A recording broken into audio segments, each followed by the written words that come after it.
love the react buttons so you can clap, laughs, and party sounds, well, whatever it is you want to do. But the show will be starting in just a few minutes, so please stand by.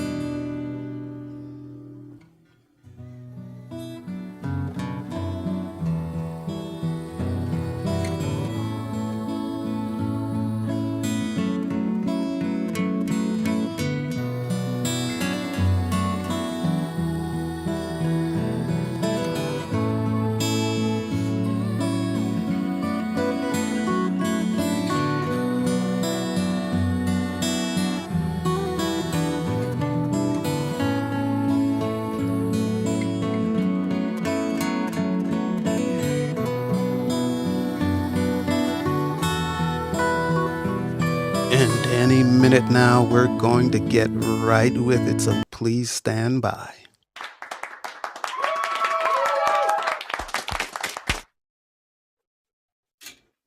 Well, hello everyone. I'm glad to see you here again. And thank you for all the applause, and I'm so happy to see everyone. So let's just get with it.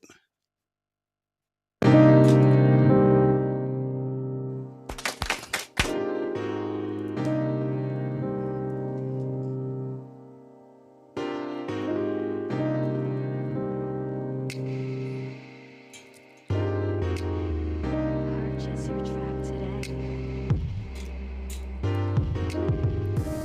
Welcome, welcome, welcome. Welcome to Poetic People Fighting Racism, Double PFR. I'm your host, Anthony Cordova Tony C., the man about love. I'm also the co-host of I'm Right, where I have the privilege to be in a show with my beautiful, with my intelligent, with my incredibly gifted wife, Jill Cox Cordova, right here on Fireside. Here at Double PFR, we discuss racism and the caste system in the United States of America through poetry, through art, through music, using the voices of our souls, using the strength of our ancestors to heal the fractured country we live in and die in. Here at Double PFR, all souls are welcome. All people are welcome. Welcome to discuss the racism we live in. Come on in. We'll put our arms around you, providing a safe place for you, a home to protect you, a place where you're surrounded by hope, where you're surrounded by compassion, where you're surrounded by empathy, forgiveness, and love. Surrounded by love, surrounded by so much love.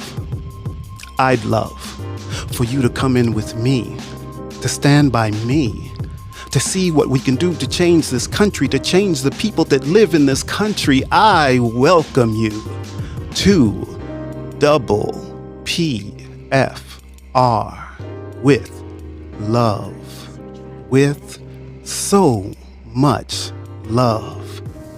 Double PFR.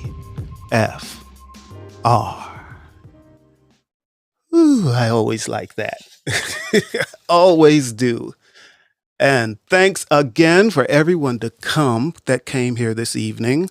I love you all. I do want to say this about I love you all, because I say it often. And people may think that I am not sincere, but I really am sincere when I say I love you all. I do see all of you as my brothers and sisters and long lost cousins. If we don't learn to love each other, this country, this world is truly doomed. So with the way things are going in this country, in this world, we really need to learn about each other and learn how to treat other people. Now, usually at this point, I go straight into the poem of the week, but I'm not doing that this time. This time, I want to bring up suicide because it's Suicide Prevention Week. And it came to my attention through a show on Fireside called The Conversation, hosted by Stefan. And Deborah Basha chimed in on the show also. And they pointed out something that happened recently. And I had no idea. But when I heard it, it just appalled me. So there is a suicide hotline for LGBTQ community, and it's called the Trevor Project. And it's a suicide hotlines for children from age 13 to 24, which is a really good thing. I'm also bringing this up because suicide is a very serious thing. And I was suicidal. I was depressed most of my life. And I was definitely suicidal. I just didn't want to be here anymore. Just didn't want to be here. So that I'm here at all and being so positive and trying to love everyone is really a great thing to me. But what happened with the Trevor Project is, finally LGBTQ community and especially our young kids had a place to talk if they felt suicidal because of their condition, because of who they are and the way people treat them.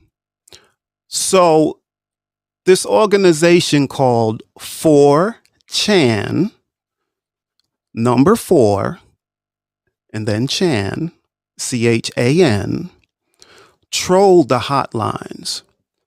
They were calling the hotline every 45 seconds to block the hotline. So people that really needed some help couldn't get any help. So their goal was that people in the LGBT community, especially the young ones, would die. They have so much hatred in them that they just want to kill someone that's not the same as them. Not the same. Someone that's other. And I talk about other a lot in my manuscript. But the thing is that most of us in this country are other. Most of us are other. There's about 43% of the people in this country are other. And I mean other than Caucasian. And now when I say Caucasian, even nowadays it's clear that other is even women that get pregnant. Other is white women that get pregnant, fall in that category of other, and which is insane. On the last episode, the call to action was to look around and see if you can identify someone that I would consider part of the Blue and White Eyes. And as you know, in my manuscript, I divided the Caucasians in this country up into two categories: the Blue and White Eyes and decent white lives. Okay. Now, I can run down a quick definition of the Blue and White Eyes again. So the Blue and White Eyes are some of the people with white skin that believe their European blood makes them pure. Blue blood running through their veins, making them better and supreme than anyone with color in their skin. So that's a basic different definition of a blue and white eyes. Now, the decent white lives are just decent American people. Uh, they don't wish anybody harm. They surely are not going to call the Trevor Project and try to tie it up so people would die, specifically LGBTQ children, which is insane. Um, and before I go any further, because I do need to get to the poem of this evening, of this show, which is Less Than. But before I go there, is there anyone that would like to comment on any of this at all? And feel free to raise your hand and request to speak. Stephanie is on Okay. the stage, sweetheart. Oh, hello, Stephanie. It's so good to see you. It's so good to see you and your beautiful wife, Jill. And I just wanted to hop in before we have the honor of hearing this poem.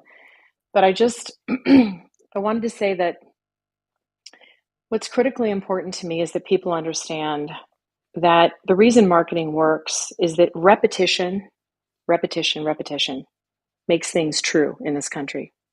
And words matter. The normalization that we are seeing now, the amplification of racist concepts, thoughts, ideas, the excusing away what happens to Black people, the ignoring of systemic racism in this country is dangerous, and it's a threat to our democracy. Outside of that, it's inhumane. So I just wanted to pop up and say I stand not only in solidarity with you, but I love you as well. We Well, are sisters thank and you. brothers. I see you as such, and I'm grateful for this show. And that is all I wanted to say. And I appreciate you letting me come up and make a comment, Anthony. I am really happy that you came up, that you're here. And if you don't mind, I would like to use you as an example of how we should treat other people, even people we don't know. Doesn't matter whether they're black or white or Asian or Mexican or Honduras. It doesn't matter. But let's see. Are you still on the stage, Stephanie? Oh yeah, you're still there. So you can either leave it up to me to tell this story, and you've told it a couple of times, but it was about a desk that you were selling. Would you like me to tell that story? I'll probably give the abridged version, Oh, but Anthony, or would I'm you like to honored that tell that you story remember again? the story. Oh, No, I absolutely remember the wow, that's story. amazing. No, I'd love to hear you tell it. I'm honored you know that story. I had to think for a minute. I'm like, oh, that's nice. No, please go ahead. It's Okay. Okay. So Stephanie had a desk that she wanted to sell. She didn't need it anymore, so she put it up for sale. And a woman called her about the desk, and I'm going to do this real quick, Stephanie. So the woman called her about the desk, and Stephanie said, "Yeah, I still have the desk. You know, if you want it, come on, get it. I'll put it out front." And they agreed on a price. So the woman gets there, and I think she may have sent Stephanie a text or something before that and saying, "Can you take a little bit less for the desk?" And Stephanie said, "No, no, the price is the price. You know, just come and get it. You know, it's ready to go." So the woman came there, and I believe it was on Mother's Day. So this woman came on Mother's Day with her child with her also to get the desk. But in the meantime, Stephanie started thinking, why why this woman's out on Mother's Day, she's looking for something for her daughter, and why do I have to just sell it to her? Why don't I just give it to her? And and if I recall, Stephanie went out to the desk that she had already put outside for the woman to pick up and wrote her a note. The desk is yours. It's free. Now, that and I might need Stephanie to come up and chime in, but before then, Stephanie wasn't giving anything like that any thought, even when she spoke to the woman earlier. The price is the price, come get it, not thinking more about the woman and what her situation is, and maybe she needs some help. And what it gets down to is the price she was going to get for the desk didn't matter. She didn't need that money. That money from the desk wasn't going to make her or break her. So she saw someone in need, just a person. Didn't know her from anyone else, but she did treat her like a family member. And she just gave it. She just gave it from her heart. And it made the woman so happy you could not imagine. Now, I'll switch to me. I used to sell stuff at a flea market. And sometimes, usually it was a elderly person, would come and they would look at an item and they would pick it up and look at it and put it back down. And they would pick it up and look at it and put it back down. Then they'd walk away. Now, this item was I was selling it for like $4. And they'd look at it and put it down and walk away and then come back in 10 minutes, look at it and put it down. So this particular woman, I walked up to her and said, "Hey, are you interested in that item?" And she said, "Yes, I am." She said, "But I can't figure out whether I can afford it or not." Because this $4 would have made the difference on whether she ate that day. Now, she didn't say that to me, but I could feel it from her. So I just handed it to her. I said, "Here, it's yours. You can have it." And she said, "Really?" I said, "Yes, really, it's yours. You can have it." And she started to cry. And it was, you would have thought I gave her $1 million. So that's all we have to do. Just help someone, treat people like they're people. The poem I'm doing tonight is called Less Than. And I'm going to go into depth about less than and how we view different types of people. So that all of that gets me. But before I get into the poem, is there anyone else that would like to chime in and say anything? Anything at all is fine. All right then. Oh, well, here we go. We got Really Charlie. He is new to Fireside and we love him a lot. Hi, Charlie. How you doing? Can you hear me? Yes, we got you real good. All right. Good. I want to say you're right. You're finally right, Tony. I'm finally. You're finally right. Hey, look, I know this is a serious show, but I even want to laugh on this show. So thank you, Charlie. I just want to say that this is interesting because we forget the most. Let's say if we get hurt as people, the most painful or most hurtful thing we can go through is a broken heart, or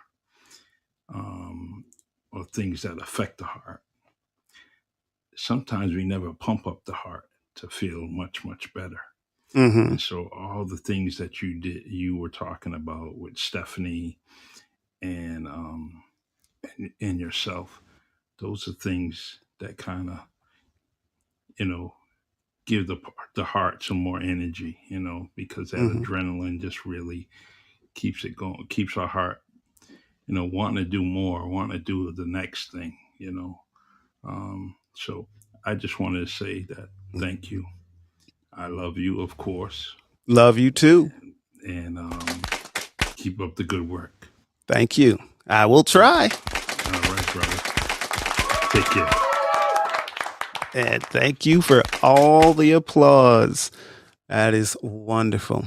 All right. Without further ado, I will get to the next one unless someone else has a comment.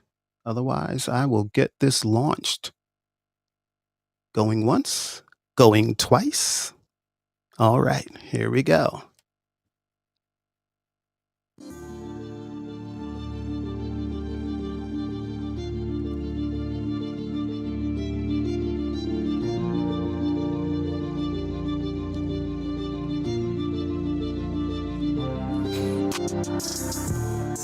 Long before the creation of the United States of America, before we knew the blue and white eyes would sin against us, before they chained and shackled our majestic African ancestors, before they whipped and beat them into the belly of ships, before our ancestors' birth and our grandparents' birth and our parents' birth, before mine and your birth, we had already been branded. We had already been marked and targeted as less than. Less than for the melanin in our skin, less than for the darkness of our skin, less than because we appeared to be different than them. Because of the color of our skin, less than. Using less than as a false premise, the blue and white eyes told themselves it was their God-given right to enslave us. They told themselves it was their God-given right to forcibly remove us from our homeland in floating prisons of death and disease, from western shores to eastern shores, to sea to shining sea. They told themselves it was their right to sell us and trade us. They told themselves it was their right to chain us, to whip us, to work us to damn near dead, to hang us and blame us, to maim us and brand us and hunt us and rape us and burn us and, treat us like mules and fools that had no soul or heart or brain. They told themselves it was their God-given right to commit these atrocities against humanity. They still don't see the insanity and the reality in crimes against humanity. God-given rights in the minds of the blue and white eyes tell themselves lies about who would live and who would die. About who would live and who would die. Living and dying. Living and dying and dying and dying. All right, that is it. Ooh, that is done. Yes, a lot of these really make me emotional. I was emotional when I wrote them. I get emotional when I recite them. So, excuse me. Hey, So, sweetheart. yes. I'd like to point out who's all in the audience to give you a moment. Yes, I'm ready. Well, actually, now I can see. I got to Oh, adjust you my can see glasses. yourself? I see Connie and Stephanie and really Charlie. I see Jill. And I am Soul. I am Soul. And I see Shaka, which is my oldest daughter. And then I see me, and I see Stefan and Charlie. This is the other Charlie the man. I see Camille, and my buddy Woody that we go bike riding together every weekend. So, yes, I do. Yeah, that's an inside joke. Firesiders get it. Okay. So yeah, and I'm so glad to see my sister-in-law Connie here. She's wonderful and just has a wonderful heart. She always sees the positive in everything most of the time, except when it comes to politics. So yeah. All right. So do we have anyone that wants to have any comments on the poem? And here is Stephanie. Come on up. I am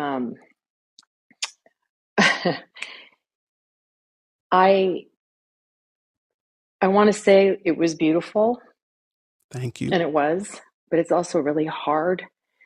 This country has got to come to a reckoning of the truth of our past. This Absolutely. country has got to come to terms with what it looks like to institute generational poverty, to take land from and humanity from people of color who are still struggling because of those generational traumas. Hmm. And I just want to say I'm grateful that my kids are out and that I could be here for this because, Anthony, it wasn't only beautiful and tragic in its words, but the way that you spoke it just rocked my world. And so I Thank just you. stand here in honor of you and love for you and Jill, and we have work to do. So I Th- stand here with you as an ally and accomplice. And I'm Thank you. sorry. That means a lot to me. Um, Stephanie, I watch you often on Fireside, and I've listened to you in many, many, many different shows. And I know that you truly understand what's going on in this country. I know that from what you used to do, you know many of the blue and white eyes because you became a victim of the blue and white eyes when you stood up for what you believed in, and it nearly wrecked your life. Um, so the deal is with what I call the blue and white eyes. So, this is the people that hold the power or have power to bring someone else down just because of their color or nationality or their LGBTQ or they're disabled or whatever it may be. Um, they find a way to hate. They find a way to hate. I said it in the last episode. I've traveled all over this country, and people will find the largest minority where they live, and they will hate them based on nothing, like absolutely nothing.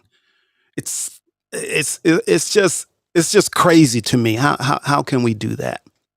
So one of the things we have here in this country is that, like I said earlier, most 40 it's about 43% of us and more if you account white women in this country that are discriminated against for anything. I mean, like taking away the right to have an abortion, taking away the ability for a woman to do that. Now, I'm not going to say whether it's right or wrong, but it's her choice. Now, they're supposed to be so concerned about the pregnancy, and I'm talking about the blue and white eyes, are supposed to be so concerned about the pregnancy and life and all of that, but they don't put anything in place to help take care of the child when it's born. All they do is put things in their way so they can take care of that child and born. So they also will keep that woman in living conditions that are subpar because she can't get a job. She's got a baby to take care of. What is she going to do? How is she going to live? Where is she going to live? which is also decided by the blue and white eyes. So they control everything, and it's part of seeing someone else as less than. I challenge people, and I'm bringing it up now, but this is going to be the call to action for this episode. And all of us have some type of bias. We do. We can't help it, but we do. And living in this country, and racism is systemic. It's in deep. It's in real deep. It is so systemic that they even I know some black people that will hate someone else because they came from another country. We got to stop that. We got to stop that. So here's the challenge. The next time you go outside, the next time you drive your car, and maybe you see somebody walking, coming up to the traffic light, and they're just walking. Who knows where they're walking to, but they're just walking. Really think about how you feel the first instant you see them. If they're brown skin, how do you feel? What do you feel first? Do you feel threatened? Do you feel that person is less than? What kind of reaction? But it goes like so much deeper than a person and their color of their skin and where they come from. People will even judge someone by what type of car they drive.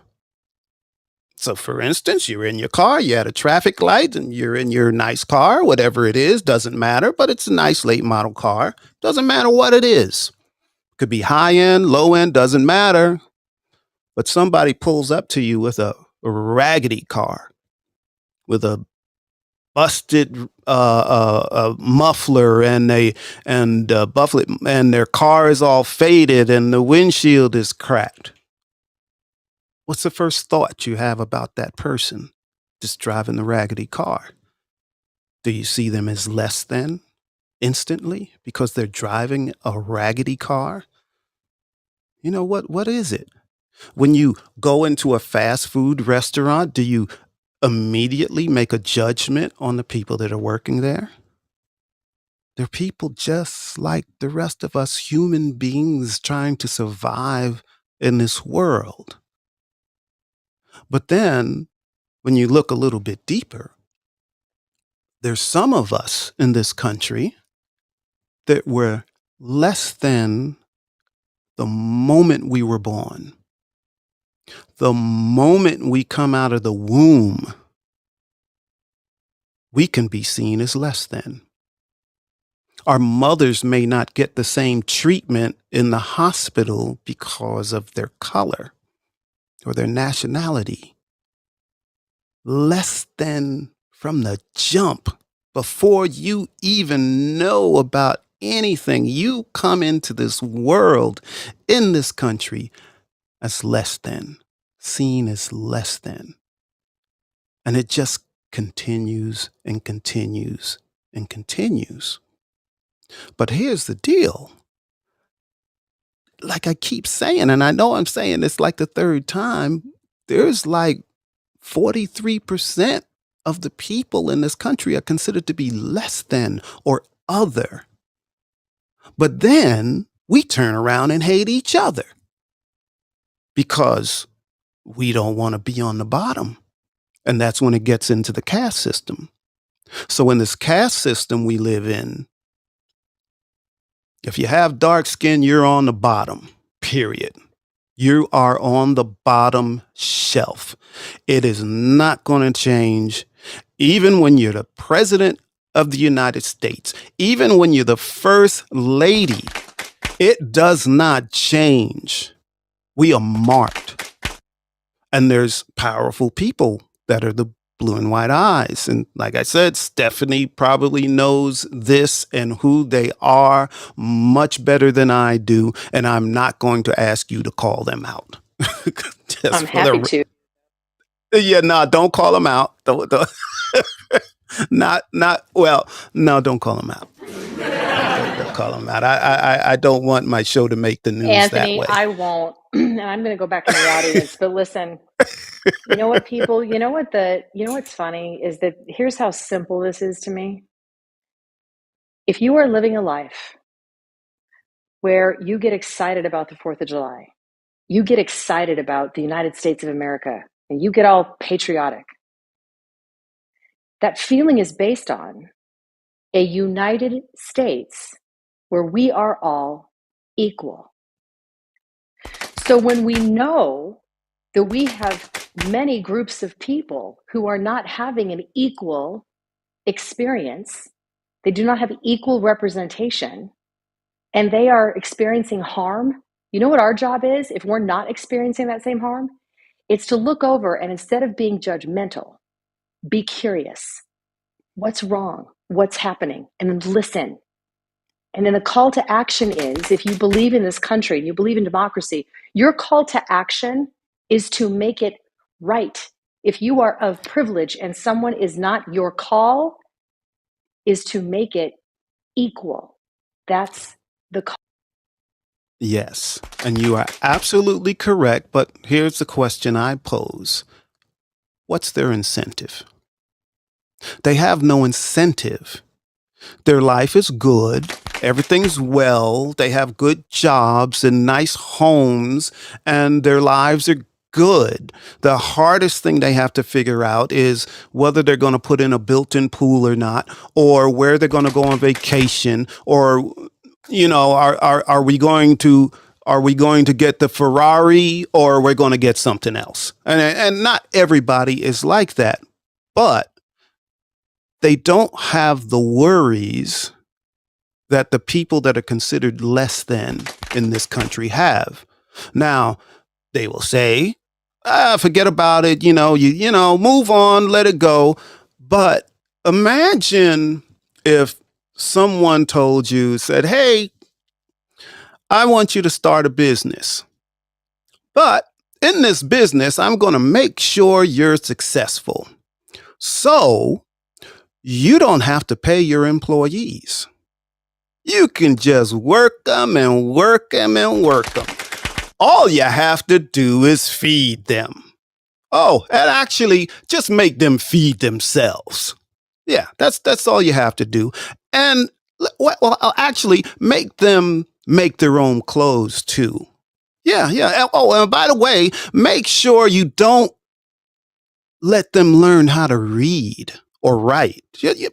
But you will be very successful because you don't have to pay employees. And that's how wealth is made. It's no different than what they do to immigrants that come to this country. They say, oh, we don't want them here. Send them back. But everyone that makes it through, they put them to work and take advantage of them. I know that if it wasn't for Black people in this country, there were slaves. If it weren't for the Mexicans in this country that they exploit on a daily basis still today, this country would stop moving. It really would. But oh yeah, let's get rid of the Mexicans. No. This country would be destroyed. So it's just insane. And imagine if somebody said, hey, you know what? I really want to help you out. So we'll just kick these people off their land and I'll give it to you. You can raise cattle, you can grow crops, you can do whatever you want, and you don't have to pay for land. Imagine if today you didn't have to pay for land. Wouldn't people get rich? Absolutely. But it was at the cost of stealing it from someone else. And Native Americans are treated so horribly in this country that it's just insane. And the country acts, it's no big deal. We gave them a reservation. Imagine if someone kicked you out of your house and said, go live in this cardboard box over here. You should be fine with it. You just stay in a cardboard box, you'll be all right. It's the same kind of mess. And they still won't do anything. They say they help, the Native Americans, but they don't, the indigenous people of this country, but they don't. They don't do it. Now, there is something, I'm saying this live, but there's a thing where people started identifying whose land they actually live on. So if it was the Navajo, they say, oh, our land was taken from the Navajo people, and that's where we're living. Okay. Jill knows this is my favorite words. What are you going to do about it? How can you tell someone, we stole your land, we're living on it, but you're lost. So what I propose that everyone that finds out they're living on a Native American's land that was stolen from them, that you give that tribe at least 10% of your property tax every year. At least 10%. It's not a big deal, 10%. But if we did that, if everybody did that, how much would it help them? Would it be enough to start buying more land? Because Native Americans don't hardly buy more land. They just live on the res.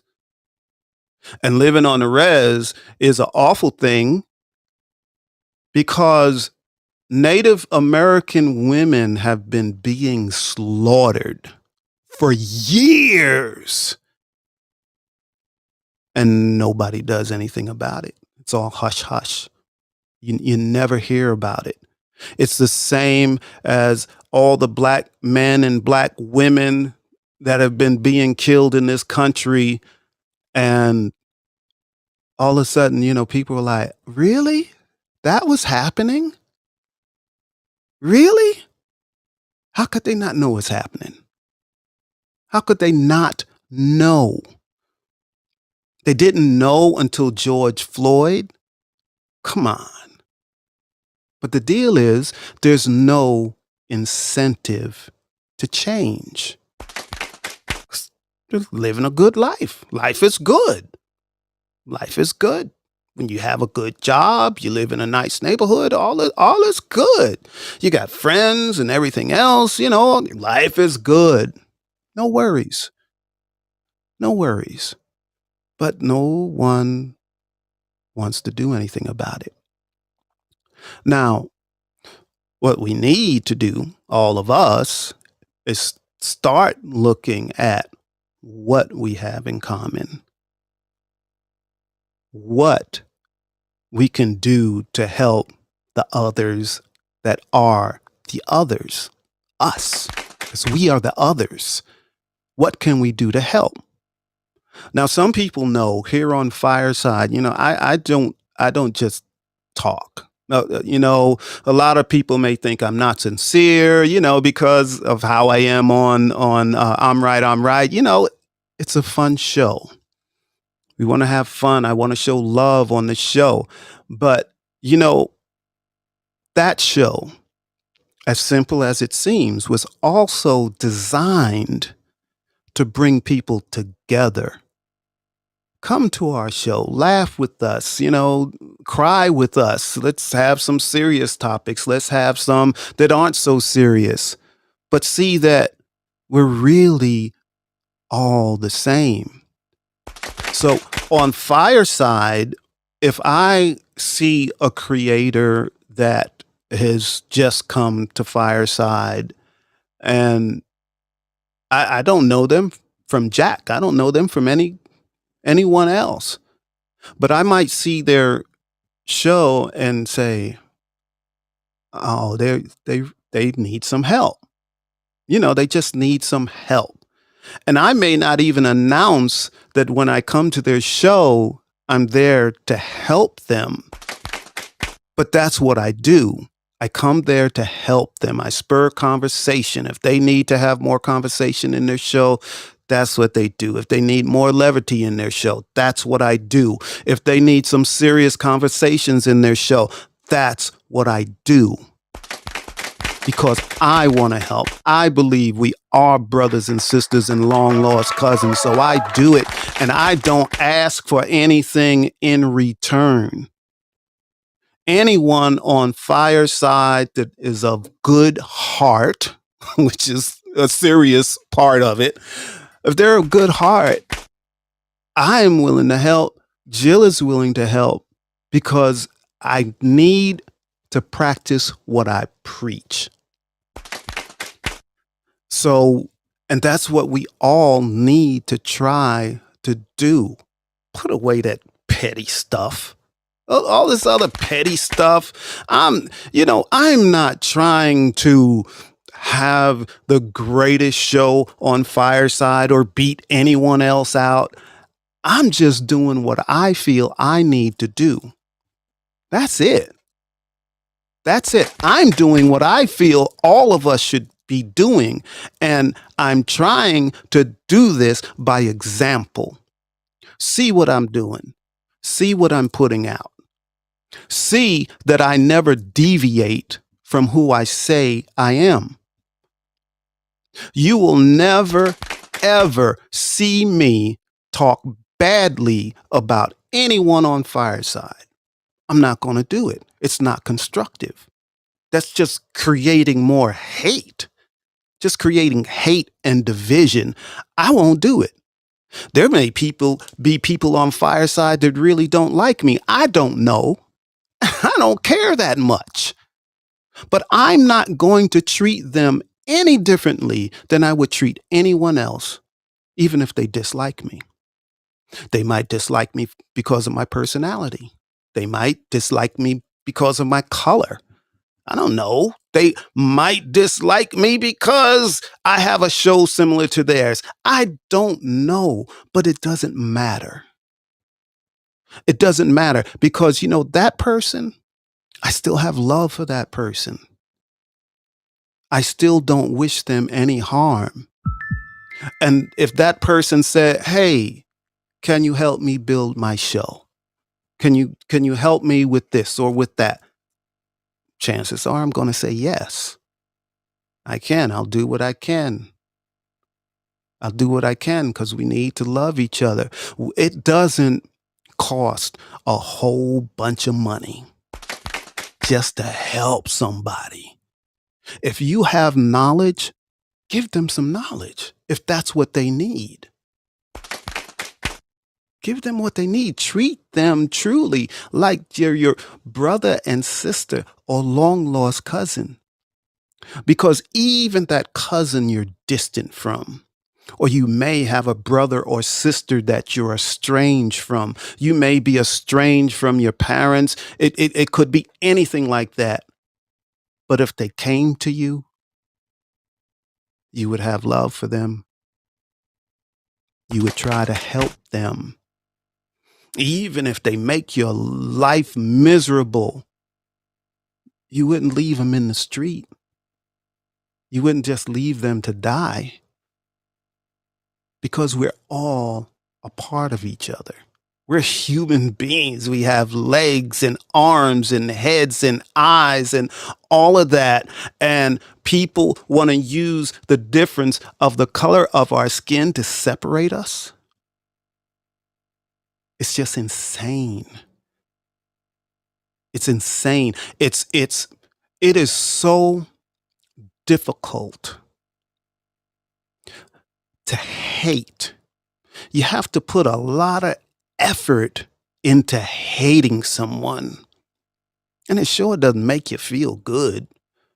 They may think they're making themselves feel better by hating someone else, but when you hate someone else, the person you're really hating is yourself. And I just want people to start understanding that. I want people to come to this show and let's have discussions. When I say this is a safe place, I really mean it. It's a safe place. If there's someone in the audience that truly believes that Black people in this country should get over it, I want to talk to you. And I'm not going to be angry. It's not going to turn into an argument. I just want to talk to you to see why it is you feel that way. I want them to understand why I feel the way I do. I want to be able to show them that the things I go through in my life are things they never have experienced in their life. Never. The things I have to worry about on a daily basis, where I go, what I say, should I say this, shouldn't I say that? If I'm at work or if I'm at my business, what can I say? What can I not say?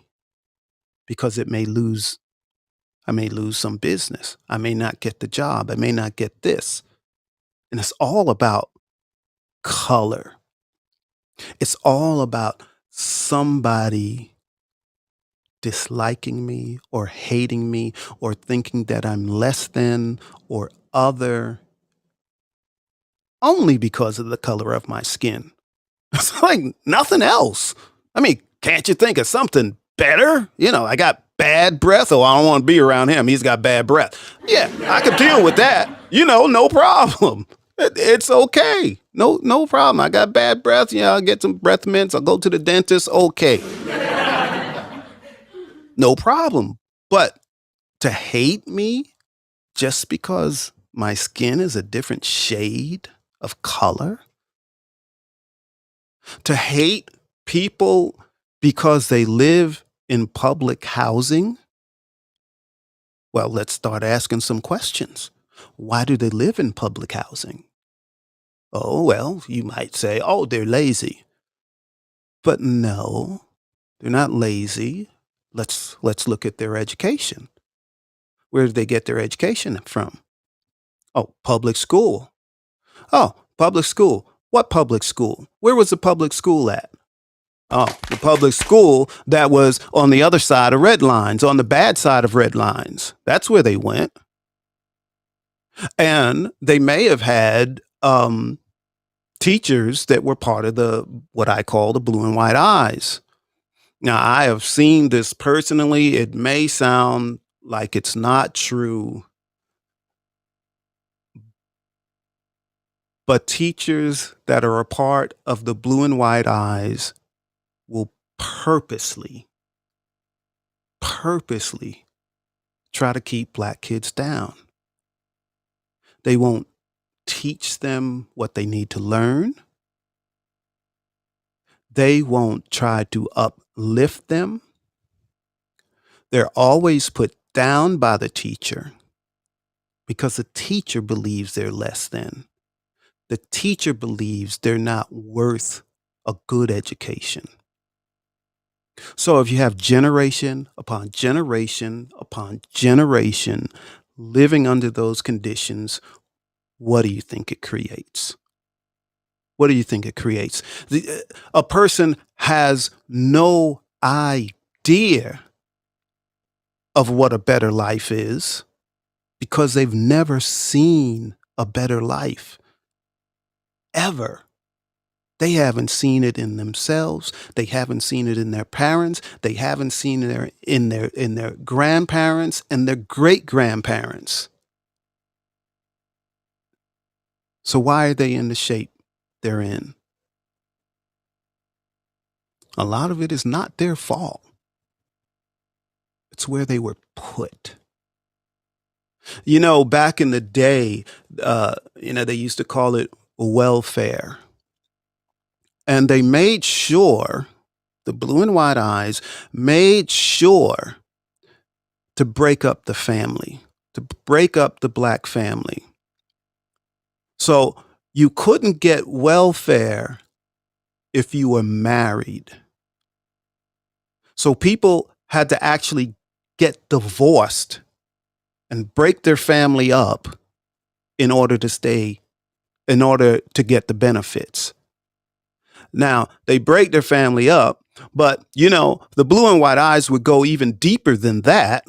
The blue and white eyes would make inspections to make sure the divorced husband was not living in that household. Come on, that's insane. It's insane, but they did it. They did it. So every step of the way. Look, I know I'm probably rambling and I'm going to stop in a minute. But I'm going to go back to the Civil War. Now let's think about this. Civil War between the North and the South. We know all about it. But here's the thing. The war ended, but they left us with our enslavers. What do you think would happen or would have happened if, in World War II, they left Jewish people with the Nazis? It's the same thing. They left us with our enslavers. They left the slavers in control. They didn't change anything. And then they made sure they kept Civil War monuments up to give black people a reminder. You're not really free. You're not really free.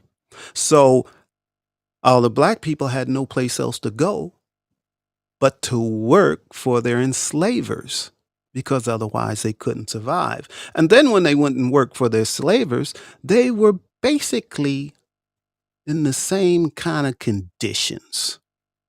So if they went downtown, they couldn't use a water fountain, they couldn't go to a restaurant, they couldn't, all these things they couldn't do before, they still could not do. But yet, the United States government is like, oh, it's okay. And then, they were going to give us reparations, and they did. Everybody's heard about the 40 acres and a mule, and they did. But after a year passed, they took all that land back and told all the so-called freed black people, they told them, okay, well, we're taking the land back, but you can work that land as a sharecropper. And you can pay us rent for the land. Come on. It's real when you really look at it and think about it, how insane that is. But yet, you know what? Y'all just need to forget about all that. Don't worry about it. Why do you keep going back to slavery? Why do you need to talk about it? Why? Because we still experience a lot of that stuff. We still do. I'm glad to see that some of the monuments have been taken down, but look at the stink that caused. This is why so many things are changing now. Because too many people are speaking up. We're too vocal. We're way too vocal. We're getting too much power. We don't know our place. We're really supposed to stay in our place. We need to stay quiet. Be quiet. Be happy with what you have. And I've actually heard people say it, you should be happy with what you have. At least you're not a slave anymore. Yeah, yeah, okay. Okay. It's like, just shut up. Don't worry about it. We're doing good, so we're not worried about you. Okay. I've been rambling long enough because I can go on like this for hours. But I would like to hear from anyone in the audience, anyone that wants to say anything. It could be about something different. It could be about something you experience in this country. It could be how maybe you don't want everybody to get along. You might think, why should we do that? Why don't we just all stay in our own place and all is good? Maybe that's how you feel. I don't know. But I don't Well, know unless I talk to you. well, I don't sweetheart, know. we've been getting written comments all night. Okay, and I haven't been looking at those. So, Jill, will you clue So us in yes, I would like to read them, and then I have put. on the stage? Yes. Gotcha. Okay, so first let me read. Really, Charlie said applause for Stephanie, and I agree. Stephanie, I have so much love for you as well. And Stephanie also said so much love for you and Jill. So excited about the show. After you read your poem, Really Charlie wrote, love it. And Really Charlie also says there's a book titled Wilmington Lies that explains a lot. And he also has a Cool. poem. Oh, Charlie, we're going to hear your poem. This is what this show is about. And I don't say it enough. So, this show, I know I say it in the intro, but I truly mean this. If you're an artist of any type and you express yourself and you want to express something about this country or how you feel in this country, really bring it here.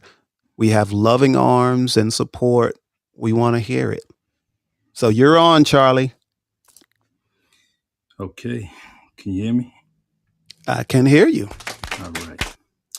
This poem's about a woman and her body. And the title of it is Your Body.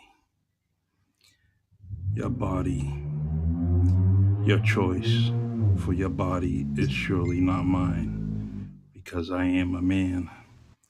Blood, sweat, and tears may be the reasons why your body conceived a child. A crime unlawfully may have violated your body, so the choice is yours, and no man or woman should dictate your fate. Your body is made up of your body, mind, and soul. A child is precious. A child is priceless. Your body is also precious and priceless to decide whether parenthood is for you. Love may have created a baby. A crime may have caused a pregnancy. Your body is surely sanctified to be a mother or not to be a mother. Your choice shouldn't be decided by no other. Your body, your mind, your soul. A mother's decision should never be told to her. She can make her decisions for her body. If carrying a child is something the world wants, I say to the world, use your body, not hers. Thank you. Oh, yes. Oh, yes. Oh, yes. That was very moving, Charlie. Thank you. Really, really, I really loved it. I also believe that it's very difficult for a man to understand, um, to truly understand a woman and how they may feel about something. But I think you said it from your standpoint as a man. It's your body. It's not my body, it's your body.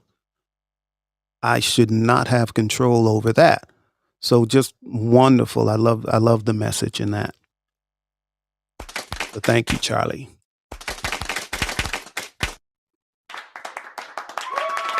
Woohoo! That's beautiful. Oh, that is beautiful.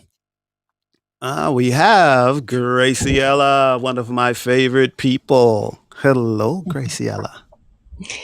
Well, first of all, really, Charlie, that was awesome. Thank you for that. I speak for women everywhere when I say thank you for advocating in the way that you do and all that jazz. And, what inspired me to come up? First of all, what I heard from the moment that I got here, I host a book club, so this is why sometimes I'm late to your show. But book club was awesome. And Good.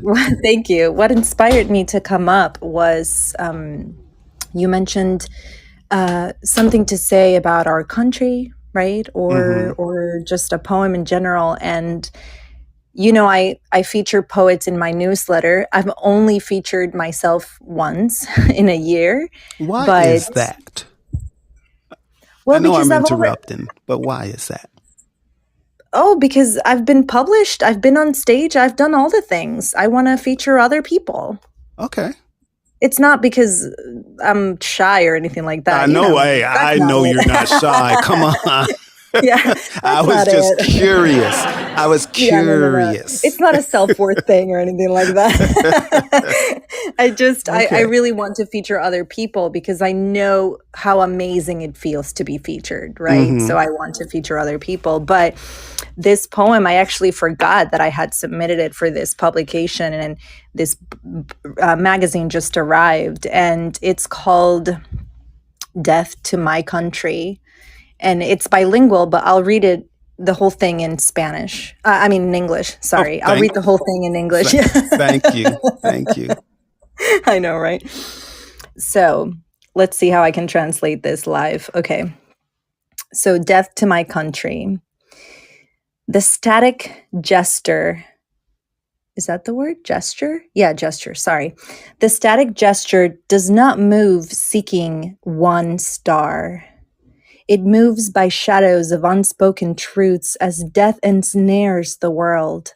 The cries of the victims fill the empty face. Their souls looking from afar, loaded with shame and sorrow, finding nation in a brothel, corrupting the demon that destroys them.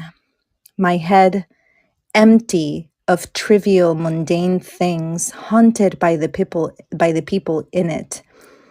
People who have gone, lingering forces, empty voices, and the wind that carries them away. Wind of change that has left stranded every effort, every image, and rapturing them in a black promise. Another brick to fill the wall of the mundane and the daily that keeps recycling itself, that will someday crush you flat as you succumb to your own misery, the smile that haunts and shall be the death of you, and you, observing statically from the confines of the history of your reality, with 1,000 solutions and resolving to do nothing. Stay observant and die. Man, dun dun dun. that was powerful. I just love that. That was very powerful. How long ago did you write that one? A while ago. This was written, Ailey, I would say around 2007. Wow. Yes, 2007, and it's clearly related to whatever political waters were happening in Puerto Rico at the time, but it's really about the type. See, I'm pretty sure that my own upbringing has a lot to do with it. I grew up, and I've told you about my dad, who was kind of like pro-independence, right? In Puerto Rico, we have the pro-statehood, and which are like the Democrats, and then we have like the pro-independent party that just wants Puerto Rico to be its own thing, right? And my dad was an independent one, except he never voted. Oh, okay. He he was those that would, avoid the topic of politics because he had a dream for the island, but he never did nothing for it, right? It Hmm. just wasn't a priority. And so this has something to do with that. I've never been the type of activist to just make signs and go out there. I like to just, submit my vote quietly or submit my donation and whatnot, and Hmm. not necessarily go out of my way. But I do perform my right for activism and all of these things, right? And this poem is really about the person that just stays there and does nothing. You may have an opinion, you may have a belief, and the world moves around you, and you're just there. Like, there's so much you could do. That's But right. part of the problem is that we don't believe that we matter enough to make a change, right? It's like, I'm just one person. Like, what can I do all on my own? But when we get together, that's where the power is, right? That is exactly correct. And you've written that long ago, and you wrote it about Puerto Rico, but it applies here. Oh, yeah, that's why I brought it up. Yes, it does. It applies It applies here. to all, Yes, right? And thank you so much, absolutely. Charlie. I saw that message. Oh, that was fabulous. So, you just asked, what are we supposed to do? Some people say, what are we supposed to do? Right. If we get together, we can do a whole lot. Right. So, like you said, you're not the one to go out and march, but you're the one that writes. You're the Right. one that gives a voice Hmm. to the rest of us. I am the one that gives a voice to the rest of us. So what can I do as an everyday activist? I can write. I can speak. I can launch a show on Fireside. This is what I can do. I can help someone that needs some help. These are the things I can do. These are the things that we all kind of need to do. Whatever it is you can do. Some people are good at politics. They need to be our politicians. Whatever it Right. is you do best, you do it, and we'll help each other. We'll do it together, because really the 43% of other in this country, that's all we have to do is stick together and Right. stop separating ourselves from each other, because that's what we do. Oh, that's where they live. Oh, that's where they live. Or that's where they live. No, we need to start getting together with this. Doesn't Hmm. matter if whether we speak a different language. It doesn't matter. And I really just get crazy about LGBTQ, because we're all people. We're just all people. So why are you going to hate them because of who they want to be with, who they fall in love with? That's none of my business. And it's none of your business. They're people. They have their own, they're just human beings like us. Can you imagine if, well, look, I'll just use myself. I cannot imagine someone walking up to me and start asking me questions about my and Jill's sex life. That's none of their business. So That's right. why is somebody that's lesbian or gay or whatever or trans? Why can we just ask them all these questions about their sex life? If they want to tell us, that's fine. On their own, fine. That's up to them. But that's not our business. We're not treating them with respect, like a human being deserves respect. And it's just so many things are just insane to me. I don't understand it. I just don't understand it. It seems so simple. It's a lot easier to love someone than hate somebody. I know I said it earlier, but it's true. It's true. When you're filled with hate, you're filled with a bunch of pain. When you're filled with love, there's nothing but joy. Good stuff. Good stuff happens. So we have to stop. We have to change. Because this country, this world cannot continue this way. Something's going to have to give. Oh boy. Okay. As y'all see, I'll start rambling again. But, okay. Jill, how long have we? Oh, I'm over. I just now looked at the time. I try to make this an hour show, and it hasn't been yet. But, I guess I need to, Jill, do I need to start wrapping this show up? Yes, please. Uh, I just wanted to read Charlie's note. Gracie Ellis saw it, but I wanted to read it to everyone that really loved the poem. And I think he speaks for all of us, Graciella, about your poem. Oh, yes. So, sweetheart, if you could just remind everyone what the call to action is and then wrap it up. Yes, the call to action again is less than.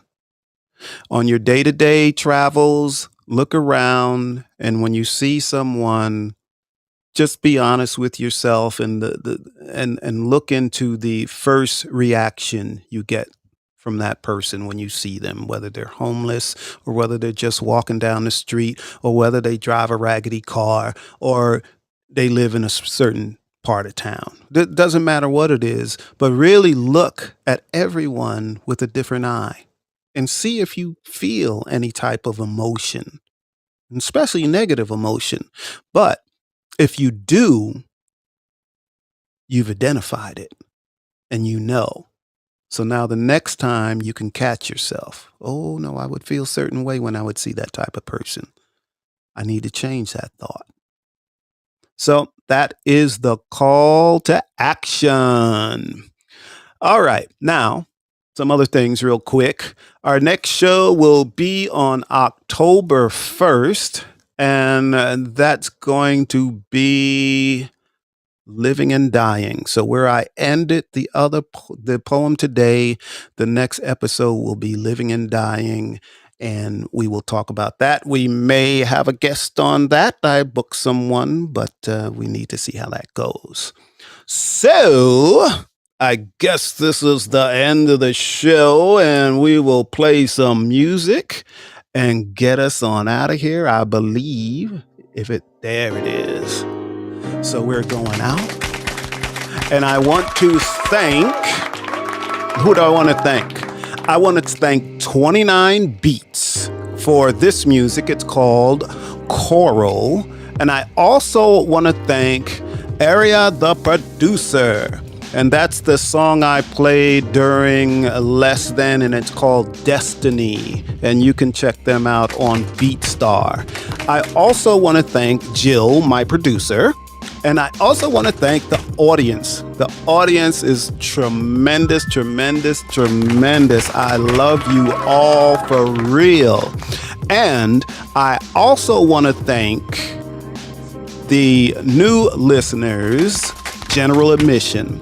General Admission have really turned out. They weren't here tonight, but they have been listening to the replays and following by more than I've ever been followed by before. So I want to thank all of them and all of you again. I really do love you all.